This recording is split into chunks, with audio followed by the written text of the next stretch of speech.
You are listening to the Freedom Podcast with Van Moody. Our desire is that you begin to live in freedom every day. Freedom in your mind, freedom in your finances, freedom from the external pressures of life. Prepare to be transformed as we seek to be free, mind, body, and soul. Let's get started. Hey friends, welcome to the Freedom Podcast, the Financial Freedom Edition 2025. It is a brand new year, but guess what? We still have got to focus our energy and our attention on all things that pertain to your best life, a life of freedom, a life of purpose, and a life of fulfillment. And that's what we do here on the Freedom Podcast. And every single month, in addition to the other content that we put out through the Freedom Podcast, we always do every single month a financial freedom edition.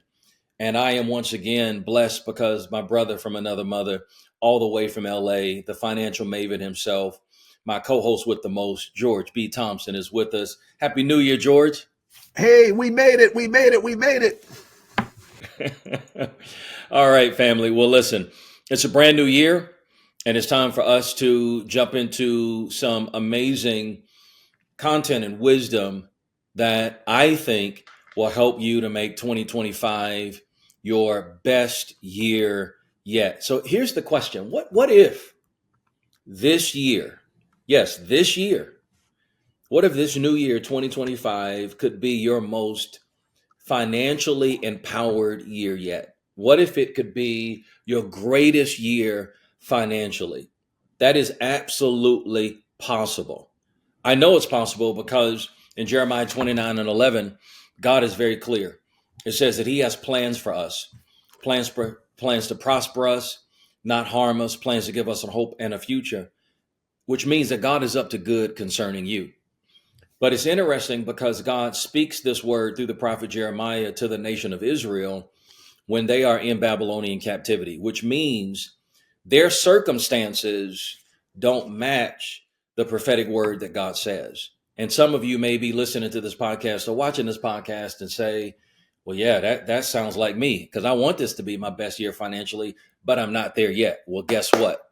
God gives details and instructions when you continue to read in Jeremiah for how they can then bridge the gap between their current experience and God's plan for them. And that's what we really want to do in this podcast. We want to give you some necessary principles, tools, resources, so that this can be the very best year financially. So, George, where should we start? We're coming off of Christmas. Yes. Unfortunately, a lot of people probably spent more money than they needed to spend.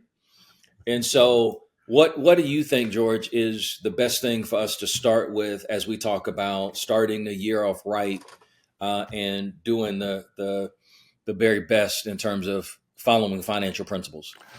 First of all, I just want to tell everybody congratulations. We made it.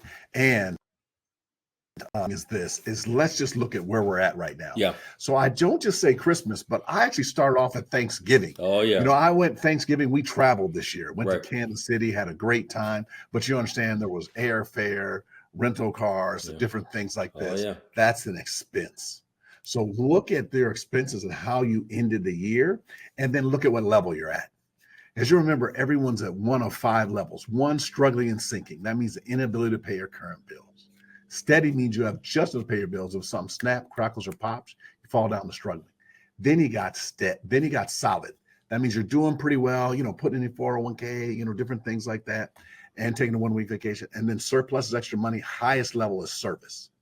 So just as you said, what you do is look at what level you're at right now, and you can do an evaluation. Also, we'll put a link in the chat that also gives you information about how to do that. But also, just look at where you're at right now, and then say, what are 3 to 5 things, 5 things that you can do to get to the next level? And as January, it's a clean slate. It's a time to start off and to do that. So the first thing is look at where you're at and then to do that. Yeah, George, I think that's really significant because, this is the time of year when people are planning, at least they should be planning. They're looking at the calendar, they're looking at a number of things. But it's interesting that we will plan vacations, we'll plan the summer, but we won't plan our budget. And so I think that notion of assessing where you are is extremely important because, did you overspend at Thanksgiving and Christmas? And if so, how deep in the hole are you? And that should then factor into your budget planning for the new year.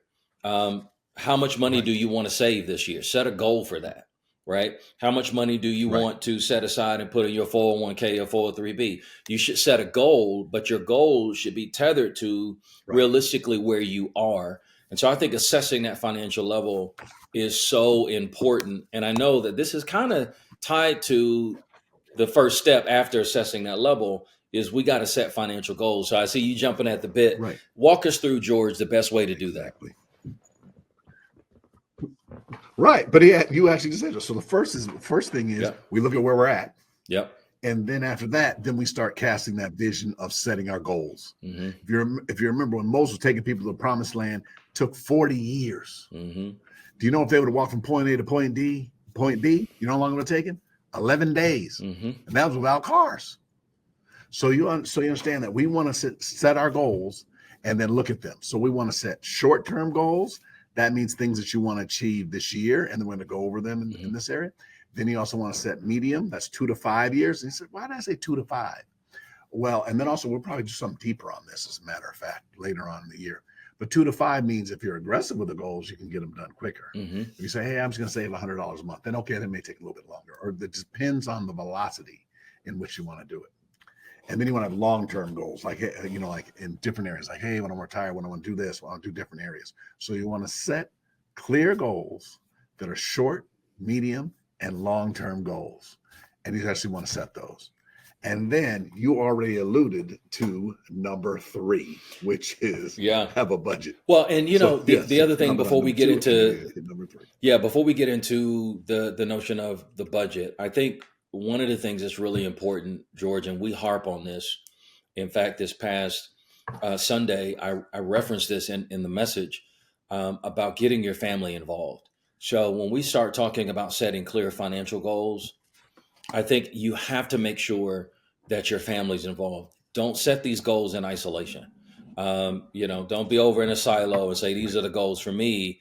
And you don't have, your husband or your wife or your kids involved in that conversation, because those goals will mean that there may be some things you do and some things you don't do.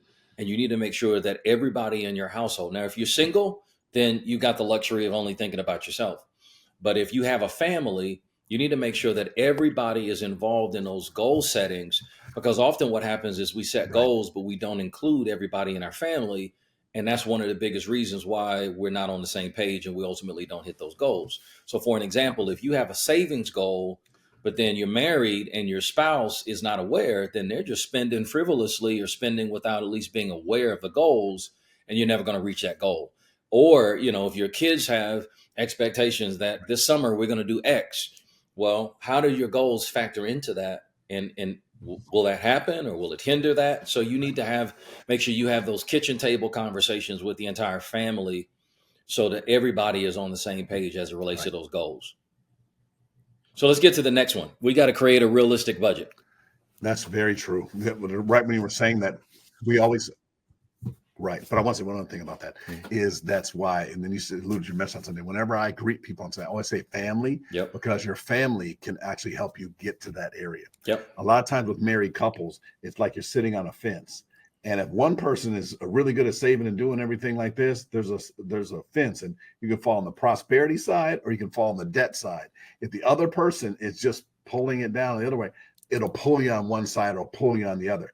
If you're both on the fence, then what happens is if the fence gets wider, it becomes a crosswalk to being successful. So you want to do that. Also, you guys, that's how you teach generational wealth.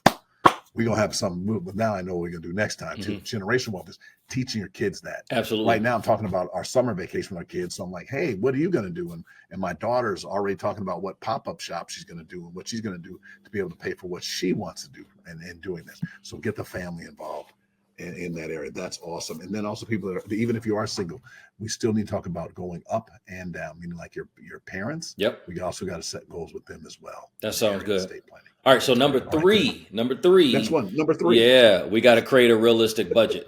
George, walk us through how to do that, because that's a big deal for a lot of people. And you know what's interesting? Hold on, before you jump in it, you know what's really interesting? a lot of people think that the word budget is a bad word. A lot of people think that's a cuss word. And a lot of people think that budgeting is not biblical, but the Bible is very clear. In fact, in Proverbs, it talks about to know the state of your flocks and your herds, meaning, count your resources, do a budget. And so a budget is biblical. I often tell people if God was not concerned about numbers, why would he name a whole book numbers, right? And so God is concerned about the numbers. We should budget adequately and budget wisely. But how do we do that practically, George? Right. So first of all, a budget actually is very free because then you know how much you have allocated to what your priorities are. So anyway, you guys know how you have when you travel, you have a little tag on your bag to make sure it gets to the right destination. You actually want to do that with your money. So what happens is you find out what your priorities are, and then you allocate money to that. All right. So anyway, that's number one. And then I want to go back to goals and then go back to budget. The reason why I also make sure your budget works for you and make sure it's successful for you is have a goal. You see, like you want to have your budget so that you can go on the trips. You want to have your budget so you can buy a home. You want to have your budget so that you can retire. You see, not having a budget is not going on the trip, meaning just spending until you don't have anything left. It's like running with water and then spilling it all out. Then you don't have anything left. You're like, wait a minute, I'm thirsty. So what happens is a budget can actually help you achieve your goals. So what you do is you write down where you're spending, and then you have what's called hard, things that are just, you have to pay, like mortgage, rent, and you have those things that you pay. And then you have soft dollars. You have things that you just kind of, have memberships to different things like that. Now, food is a little bit in both of them. You have to have food, but then there's certain things that you buy that you want to make sure that you fit in your budget. So you have what your income is, and then you have what your expenses are, and then in between that is a margin. There needs to be a difference that you're able to save. So the first thing you do is in your budget that you're doing is you're tithing, you're giving, and then you list out all of your outgo, and then we put that up against your income. Man, that's so good. I was clapping. I was clapping earlier, George, because I thought it was a huge illustration about putting the bag tags on so that you make sure that your bag gets to the right destination. Yeah. And I've been through a number of instances where the airlines have lost my bags, right, because it wasn't tagged properly. And that is often another picture of what happens with us because we won't set a budget. We end up getting to the end of the month or the end of the year and wondering where our money went because we don't budget. And I think that's, for me, the way I love to define a budget. A budget is telling your money where to go instead of getting to the end of the month and wondering where it went. And so you got to tag it correctly so that your money gets to the right destination. I love that, man. That's huge. I'm going to use that, George. And I think the first time I'm going to give you credit for it. Of it. Yeah. No, but you know how I learned that illustration came from? This is a true story. When my children were very young, we flew somewhere and we checked their car seats. Yep. And we got there and didn't have car seats. Wow. So imagine you can't even take the kids in the car or do anything. I left, went and bought car seats, came back, and then we took them to the rental because they wouldn't let us go. And do you see that? Do you see that not planning or not having that down correctly? Yep. Look at the impact that has on the trip. That's the same impact it has on your journey. That has the same as your journey in life. Yeah, that's a big deal. Which brings us to I think we got to be somewhere near number 4. Yeah, number 4 is a big one. And what's number 4? Is we want to have an emergency fund. Absolutely. Is because, and then everybody, hey, a car payment is not an emergency fund. Yes. Yeah. Right. Is we want to have an emergency fund, and then after that is what that one. And just so we want to start having 3 to 6 months saved up for your expenses, not your income, what your expenses are. And then someone says, should I do 3 months or should I do 6 months? Well, 3 months, if you have a job that's like, you just have a job that just pays all the time, and I know you think you're the best employee there and everything's fine. 6, if you're leaning more where you're like on commissions and things happen a little bit differently, or things it's a little bit shaky or up and down or different things like that. You want to make sure you have reserves for when things happen. But it's easier to, and then you let me know what you think. It's easier to tell people that now after we had COVID, because everyone's like, oh, they'll never have a job. Like they never told me, you're going to stay at home for months and not even come into the job. That they're going to shut down school. Like that just didn't, like that just, it's a little bit more easier to kind of explain that since that time. I do make sure you have an emergency fund. Yeah, I was going to say, I agree with you. I think that COVID brought a sobering awareness to a number of people, right? That the unexpected can and will happen. But I also think we have to continue to stress this, because there are too many people that still are living for today. They're not thinking about the day after tomorrow. And so this emergency fund is extremely important, because, if something, in the words of George B. Thompson, snap, crackles, or pops, and you don't have an emergency fund and cash reserves to take care of it, guess what it's going to do? It's going to blow your budget up. And then guess what also it's going to do? It's going to short circuit your goals. So all of these principles that we're giving you, they are all interconnected.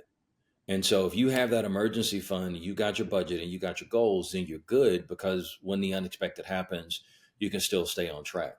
But one of the other things, George, that I think we should talk about that's connected to building your emergency fund and also creating a realistic budget is, it also means you got to live beneath your expenditures. Like, you got to live under your means. You can't spend everything. We did a podcast episode, maybe last year, the year before, about having financial margin, right? And that is also a big part of what I mean when I say that you need to live beneath your means, because then the excess is what you can build out your emergency fund with. And then we can also get into investing for personal growth, which we're going to talk about in a moment. So let's go ahead and move on to this next point. Or George, is there anything else you want to add to that? I just think we got to stress that. I think a lot of people struggle sometimes to get to their emergency fund because of a couple of reasons. They either don't prioritize it, or if they prioritize it and watch this podcast or listen to us and say, okay, I need an emergency fund, their life is set up where they're spending everything they get. And so then they can't fund it. So we got to make sure that we correct both of those. The poorest person on earth is the person without faith. Humanity has been led to a critical crossroad, wondering if there is an alternative to the world as we have made it. In essence, a lot of people have simply stopped believing in anything or anyone. They have simply lost their faith in faith. While it is absolutely tragic to lose a job, to lose a spouse, to lose a child or home or business, these are not the greatest losses one can experience. The greatest loss in life is the loss of belief. When one loses the ability to believe, one loses both faith and hope. When hope is lost, purpose is canceled, and life is robbed of meaning. Belief is the raw material required for commitment, persistence, and faithfulness. No man or woman can live beyond their belief, for without faith, all hope is lost. As a person whose life has been radically transformed by genuine faith, Dr. Van Moody has a passion for helping people understand what real biblical faith is and why it's so important. If our belief is gone, our life shrinks because possibilities are limited and our expectations are low. Believe is a must-read for anyone wanting to understand real biblical faith in order to believe big and live a life full of endless possibilities and limitless opportunities. Visit vanmoody.org or anywhere books are sold to get your copy today. All right, George, we've gone through a number of things. Let's jump into number 5, the 5th important principle for people if they're going to make this the best year yet. What do you think the 5th most important principle is? Start the year off right. I think we need to check our insurance and just make sure all our paperwork is correct. You remember people just made certain things like where you went and signed up for your insurance and like, hey, as your beneficiaries, did somebody have a baby? Did something change? Did you have someone down on your insurance that's deceased? Like just make sure all of your paperwork is correct. So let's start with insurance. And then I'm moving to number 2, which is your 401k. If you work for a nonprofit, 403b or your retirement plans, make sure you made your elections. And then I know sometimes you just start them off, but hey, like kind of bump them up a little bit this year. If you started giving 4%, move it to 6. If you were 10, go to 12. And like start really doing those things to actually move those forward in that area. And then the last of the three of crossing all of the T's, dotting all of the I's, is also checking all your subscriptions. Are you subscribed to something that you're not even doing anything with right now? So just make sure you're utilizing that and in those areas, and just make sure you're doing all those. And then the last one is this, just a little bonus one for you, is also check all your gift cards. Like you got gift cards and everything you might have got for Christmas. Just now look at how you can utilize those towards something that will help you in the future. That's in building wealth. All right. Yeah, one of the things that I'm personally doing, George, and you and I've talked about this, offline is, we did an episode last year about the importance of having a trust.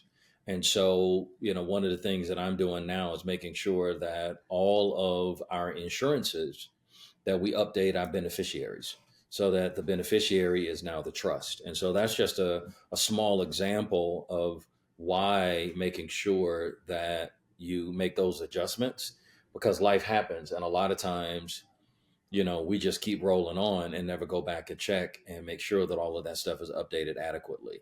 You may even want to, go back and check, who are all of your beneficiaries? Are they the same? Do you need to change anything?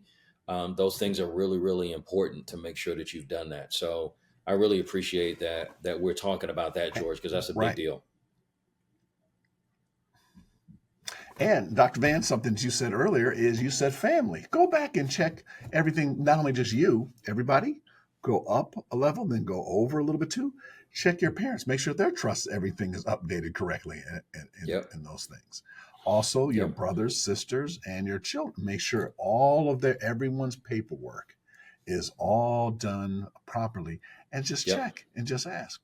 And you'll be surprised you find out. And then you'll find out people who have their exes on there and everything like that. So you want to do that. That's the five. Everybody give us a high five. And then, hey, we have a bonus one for you. And that is just invest in yourself, in your personal growth. People spend money on makeup. Yeah, that's number 6. We buy TV screen. We get the next thing. We go out and we spend on that, and we do that. Right now, have a budget you're going to actually invest in yourself. Carl, like that you're going to go to seminars, classes like we do. We have this, and then also, Van, if you talk about some other opportunities they have, but make sure you invest in yourself. Yeah, absolutely. You want to make sure that your knowledge base in terms of financial savvy and financial education is growing.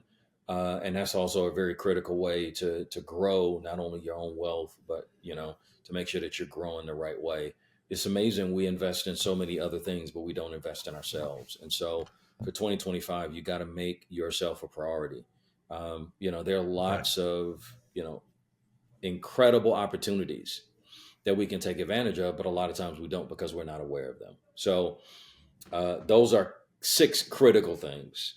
And I can't wait, George, until we get into our bonus episode, because in the bonus episode, we're going to talk about advanced saving strategies. We're going to talk about some tips to invest wisely. Yep. But for our general audience, we wanted to give you these 5, but really 6 tips to make this year the best year financially. And I want to thank those of you that have been a part of our podcast. I want to encourage you. Number 1, make this podcast a priority. This is a great resource. We've got a lot of exciting things planned this year, and a lot of wisdom we're going to be sharing through this podcast and even through some events that George and I will be doing together this year. So if this podcast has been a blessing to you, like the podcast, subscribe to the podcast, share the podcast with family, friends, coworkers, because we want everybody to accomplish financial freedom and to really, really tap into and grow generational wealth. So, George, remind the people how they can get in contact with you. Yes. Hey, family, you can always get me at georgebthompson.com, and you can get more information on that, and I'll see you there. Yeah, and you can get more information about me and all of the things that we're doing at the Worship Center by either going out to twccc.org. You can also connect with me at vanmoody.org. This is going to be an incredible year, and I'm excited that we get to go on this journey together. So, guys, thanks for joining us on today's Financial Freedom Podcast, and I look forward to seeing you again next time. Take care. Let's go, family. Thank you for listening to the Freedom Podcast. If you find inspiration, education, or fulfillment in our episodes, consider becoming a partner. Your donation ensures that we will continue delivering quality content alongside some of today's leading experts. Connect with us by becoming a Freedom Friend, a Freedom Champion, or a Freedom Funder. Together, we will continue to produce content that provides hope and healing. Thank you. Your generosity is appreciated.